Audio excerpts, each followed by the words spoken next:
আমি চাই পুলিশ যত তাড়াতাড়ি সম্ভব দোষীদের গ্রেপ্তার করবে। আর রবিবার পর্যন্ত যদি তারা কোন কিনারা করতে না পারে, কারণ ভেতরেও তো অনেকে আছে, তাহলে এই কেসটা আমরা আমাদের হাতে রাখবো না, আমরা সিবিআইকে দিয়ে দেবো। তার কারণ হচ্ছে আমার এতে কোনো পাওয়ার লেনা দেনা কিছু নেই।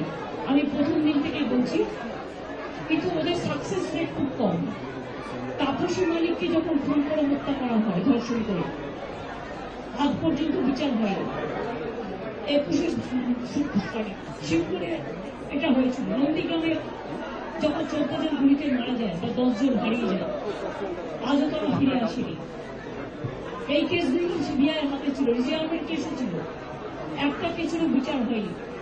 এমনকি রবীন্দ্রনাথ ঠাকুরের নোবেল প্রাইজ চুরি হয়েছিল, সেই কেসটাও ছিল, মানুষ কোনো বিচার পায়নি। কিন্তু তবু মানুষের স্যাটিসফ্যাকশনের জন্য যদি কেউ ভাবতে পারে যে পুলিশ ঠিক মতো করতে পারছে না, যদিও Calcutta police is the best police in the world, তাদের